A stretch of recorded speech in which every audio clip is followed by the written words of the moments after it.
Carolyn Leavitt proved today she's not up for the job. During a disastrous Trump press conference, she was cornered over the Epstein scandal and completely melted down, caught in a lie about Ghislaine Maxwell, and left speechless. Now, before we can get into those Epstein questions that made Leavitt go silent, I want to start with a piece of breaking news she shared about Donald Trump's health and why I find it so important, but also suspicious right now. On another note, I know that many in the media have been speculating about bruising on the president's hand and also swelling in the president's legs. So in the effort of transparency, the president wanted me to share a note from his physician with all of you today.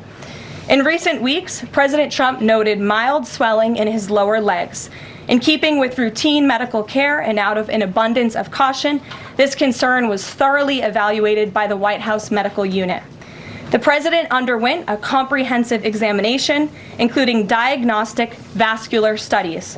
Bilateral lower extremity venous Doppler ultrasounds were performed and revealed chronic venous insufficiency, a benign and common condition, particularly in individuals over the age of 70.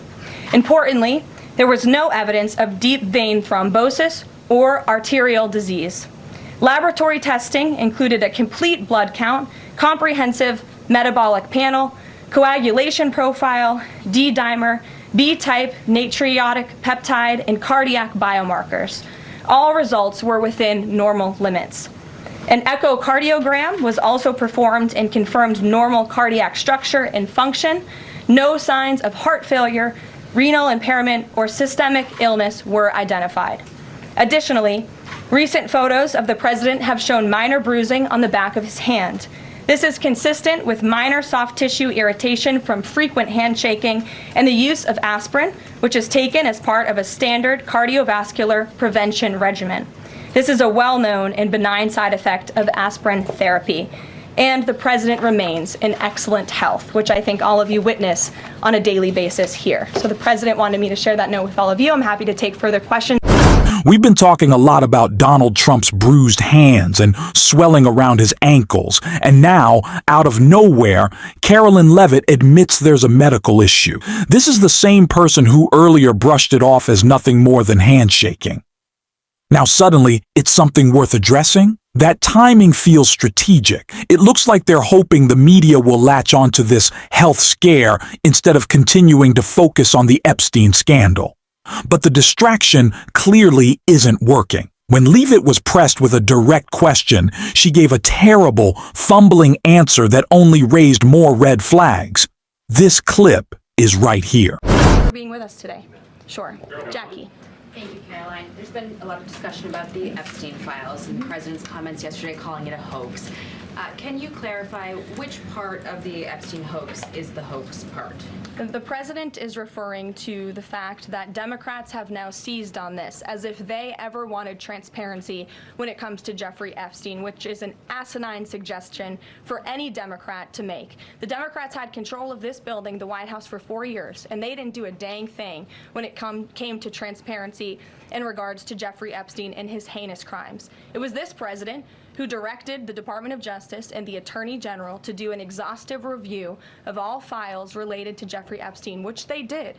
The Attorney General and the FBI, led by Pam Bondi, Dan Bongino, Kash Patel, these are great patriots, some of the most trusted voices in the Republican Party movement. It's part of the reason the president appointed them to these high law enforcement positions, and they spent many months going through all of the files related to Jeffrey Epstein, and they concluded what they found in that memo, which they drafted and they released. And so the president has been transparent. He has followed through on his promises to the American people, but he doesn't like to see Democrats and the mainstream media covering this like it's the biggest story that the American people care about. The president has been working so hard this week. On Tuesday, he went to Pennsylvania, where he secured... It's absurd to say Democrats don't care about the Epstein files. That's the hoax Trump is pushing. In reality, it's Republicans blocking their release despite all their talk. Biden never promised to release them, and GOP controls the House. Even Trump ally Kash Patel criticized them for hiding the documents. So let's not blame Democrats. They're actually speaking up now. But when Leavitt was asked about this hoax, she went completely silent. This clip is right here. Caroline, one more. Will the president consider pardoning Ghislaine Maxwell if the Epstein case is a hoax? Okay, I'll start off with. This is the lie Donald Trump has been caught in. If Epstein and the files are a hoax, then why was Ghislaine Maxwell prosecuted and jailed? What crime did she commit if nothing happened? Trump won't say what exactly is a hoax. That's why Leavitt stays silent. She doesn't know what she might accidentally reveal. If the files are fake, then Trump and his team have been lying all along. If his name was added by Obama or Biden, then show us the proof. Trump was close to Maxwell and even wished her well. Was that fake too? Leavitt has no real answers. This clip is right here. The story, but you do have some prominent figures, including the Senate Majority Leader, the House Speaker, voicing support for the files to come out. Representative Massey collecting signatures that would force a discharge petition for a vote on the floor for this. It doesn't seem to be going away. What is stopping the administration from just redacting any sensitive information, grand jury information, and putting out what is appropriate so that the American people can decide and then let this story die? Well, in terms of redactions or grand jury seals, those are questions for the Department of Justice. Those are also questions for the judges who have that information under a seal, and that would have to be requested, and a judge would have to approve it. That's out of the president's control. He has said, in agreement with some of the leaders on Capitol Hill, that if the Attorney General and the Department of Justice come across any other credible evidence, they should provide that to the American people. The president has said that, and he agrees with them on Why that. did you fire Maureen Comey? The Department of Justice did, and I would defer you to them. Dasha. Has the White House been directly in touch with... This has to be one of the worst excuses Carolyn Leavitt has ever made. And that says a lot. Saying they can't do it because of a judge? This administration regularly defies court orders. Donald Trump is a 34-count convicted felon. Now suddenly they care about what judges say? It's a total lie. They don't respect the rule of law. But the pressure is growing, and they can't hide behind that excuse much longer. Even Republicans are speaking out now, and Representative Ro Khanna broke it all down right here in this clip. He's teamed up with a Republican colleague in the House to try and force a vote on whether the Trump administration should publicly release all the files related to Jeffrey Epstein. Okay, this is such an interesting development around all of this. You've been working with Thomas Massey on this bill. You had put forward the amendment, which didn't move forward. What does this bill actually do? What would it compel them to release? So it does two things. First, it forces a vote on the House floor. The Speaker doesn't want to have a vote. This would force a vote if 218 members sign it. And second, it would compel the release of all Epstein files while making it explicitly clear that victims are protected and no child pornography gets released, but all of the evidence and if there's a client list that gets out. So you've worked with Thomas Massey before. This is not your first rodeo with Thomas Massey, but you were just telling me he's gotten more support from Republicans. Where are you right now in terms of the support you need to move this forward? It's really remarkable. He's been texting me all day. We got Boebert. We got Marjorie Taylor Greene. We have up to 7 Republicans now. When I've worked with Thomas Massey before, it's been on war powers resolution. We're both very passionate that presidents have to come to Congress before taking strikes overseas. We did it to stop the war in Iran. We got exactly 1 Republican, Thomas Massey. And now we have 7. And it shows that this is a real fracture in the Republican base.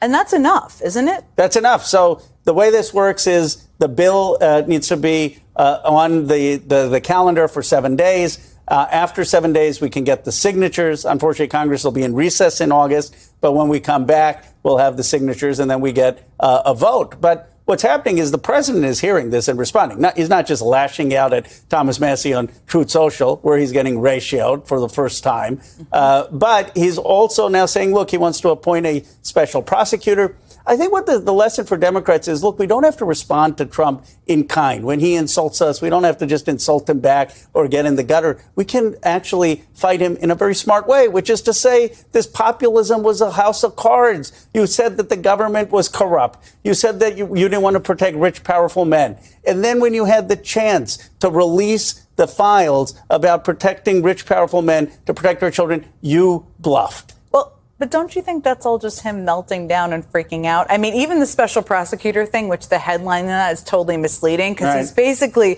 trying to add in a bunch of disproven things that he's saying he's going to declassify. Exactly. It's not a real thing. But this is him kind of melting down and seeing the pressure, I think. But let me ask you about, because there's these 7 Republicans. I can't imagine you ever thought you'd be on something with Marjorie Taylor Greene and Lauren Boebert, but here we are in July of 2025. How do you keep them on board through a very long August recess where they're going to get pressure from Trump in the White House, probably be cheered by the manosphere? Is that what your hope is? You know, I originally would tell you that they were going to fold. I mean, that's been the case when it comes to Medicaid cuts. That's been the case when it's come to Iran and the strikes. But in this case, there's something different. And what's different is the MAGA base really is disappointed in Donald Trump. I mean, they voted for him because they thought the whole system was corrupt. They voted for him because they thought he was going to clean this up. And you know what I've told someone? I said more damaging for Donald Trump than being in the Epstein files is that he's not releasing them. I think if he was in the Epstein files, that's sort of baked in. People are like, okay, won't be shocked. But he promised that he was going to take down these rich and powerful people. And he's not doing that. And so I think in this case, the pressure is only going to build. The fact that they're co-sponsoring this, that's even a stronger sign than just signing a discharge petition. Yeah, it probably depends on how he's in the Epstein files. Okay, if he's in there, I have no idea why he's upset, why he's like so obsessed and talking about this all the time. There are clearly, the MAGA base clearly thinks that there is stuff in there, right? Yeah. Not necessarily about Trump or who knows what they think, but about other people. What do you think is in there? I think that there is probably evidence and witness interviews of rich, powerful men who engaged in behavior that they shouldn't have engaged in. Now, what happened is probably it didn't rise to the level of prosecution. And there's a reason in this country. The Trump team cannot hide anymore. Even some Republicans now want to Epstein file out. Trump threats are weak, his support is cracking, and the pressure closing in. We will keep applying it. And if you want to support that, as always, you can hit that subscribe button and leave a like on this video. And if you stuck around at the end, you can drop the blue heart in the comments. And until next time, I will see you soon.